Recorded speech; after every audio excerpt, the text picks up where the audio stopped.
This is your guide to filming a successful documentary.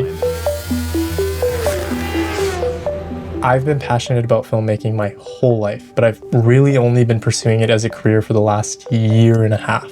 And in that year and a half, I've managed to direct a documentary that's garnered over 100,000 views on YouTube, as well as land a brand partnership with Raw Nutrition to direct a short documentary for them.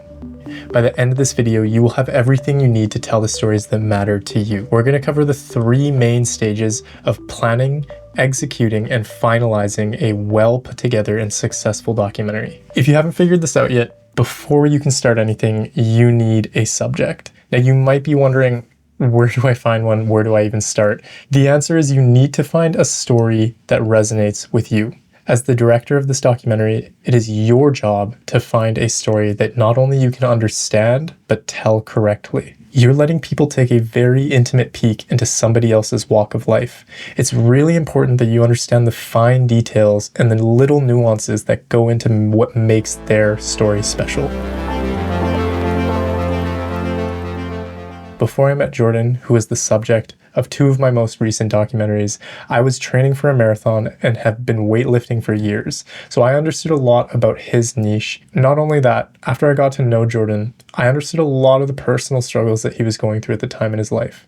These factors not only connected me to my subject, but also allowed me to tell his story effectively.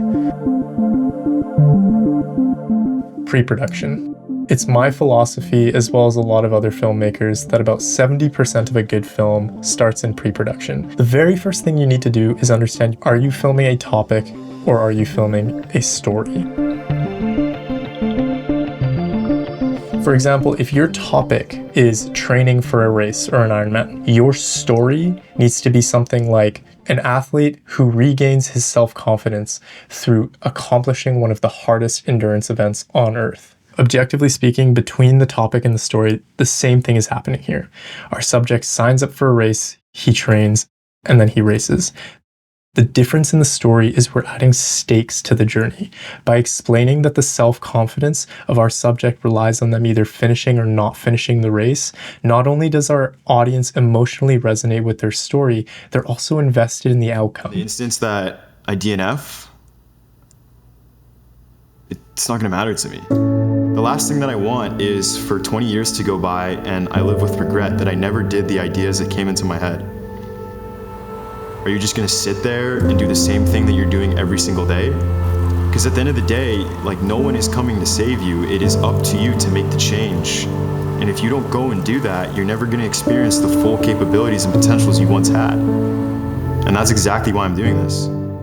This is also another important thing to remember. Your story is only as good as your villain. Take the time to be really clear on who or what is fighting against your subject to prevent them from achieving their goal, whether that's an actual person or a concept like time or physical illness. Okay, so we're on to the next step. To make this a good documentary and a good story, you want to do a trial interview with them before you put them in front of any sort of camera.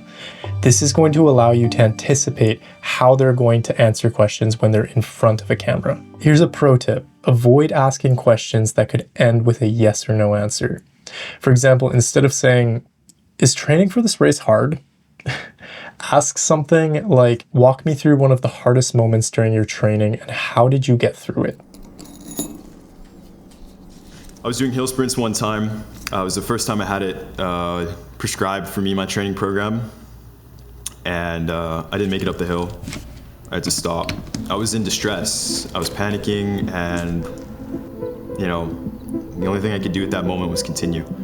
So I went back and I continued my training, and it got harder and harder the more fatigued I got. And at that moment, I realized what lied ahead. We're on to the last step before you can start filming, and that's storyboarding. It's really project dependent on how much storyboarding is required, but a good rule of thumb is the more prepared you are, the better. This is where you really want to take the time to understand how you can tell your story from a visual perspective. Okay, glad you made it through all of that. We're successfully through the pre-production stage. This is where the fun begins. Production. You're going to want to make sure you develop the right skill sets to tell your story visually. using cinematography. I can't cover everything in this one video because this is a very deep subject, but here are a few quick tips. Keep your shutter speed double your frame rate for natural motion blur. You can add depth to your image by shooting through objects like plants or windows or doors. I'm kind of doing that right now with this thing here. So this one's pretty important. Be very intentional with the kind of camera movements you use. Not everything needs a super smooth gimbal pan. Static shots can also be really impactful if they're used correctly. Just understand that camera movement should really only be used to enhance or tell a story correctly. Last tip, use your rule of thirds grid on your camera to frame your subject. A good rule of measure is to position your subject on any 3 of the vertical lines of the rule of thirds. Okay, let's talk gear. So I use the Sony FX3 as my main workhorse within my documentary filmmaking. It's very compact and it's a great run and gun camera. But realistically, any camera that you can get your hands on, especially if it can shoot 10-bit color, is going to be more than enough for you to tell your story effectively. More important than the camera is your lighting and your audio equipment. Audio itself is like 50% of the viewing experience online, so you really should be taking the time to financially invest in it and also understand what good audio is. I use the Sennheiser MKE600 as my main shotgun mic, as well as the Rode Wireless Pro Lavs as my lavalier microphone pack. The MKE600 is the little brother to the MKH416. I've used both, and while the 416 definitely has better audio, the difference is definitely marginal. I definitely recommend either one of these. It's just really up to your budget and what you're willing to afford. For lighting, you will absolutely need at least one key light. There really is no limit to how intricate you can get when it comes to lighting a scene or a room, but right now, if you're just starting out, just focus on getting one solid key light along with some sort of diffusion like a softbox. A good place I can recommend you to look if you're on a budget is Zhiyun. I definitely recommend checking out the Molus G200 or the Molus G300. I've used both within my kit and they work great. Now that gear is out of the way, there's one more thing I want to cover about production. Just make sure to leave room for spontaneity.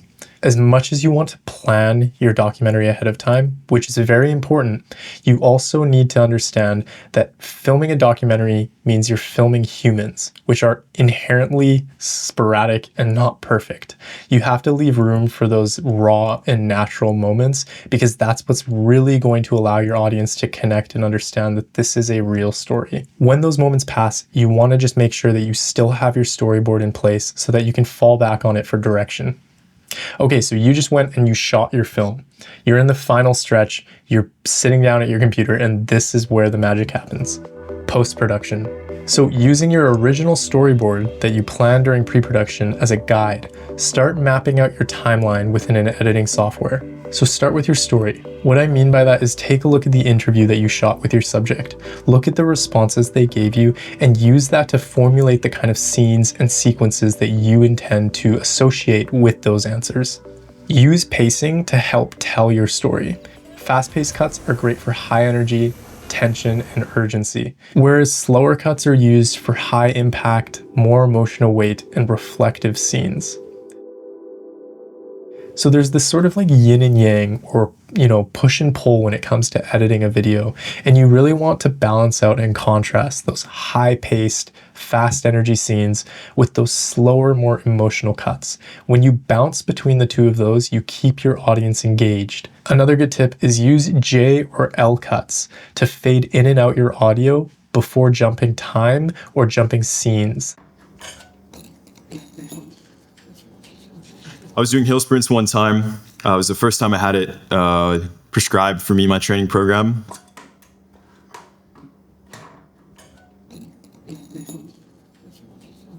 I was doing hill sprints one time. It was the first time I had it. This will help smoothen the transitions within your piece. Finally, the last tip I have is watch your film without audio. This is a really easy way to find those awkward cuts and stuff that just doesn't feel right. There's a lot more that goes into making a good documentary, from the story side to the post-production like color grading and sound design, but that'll just have to wait for another video.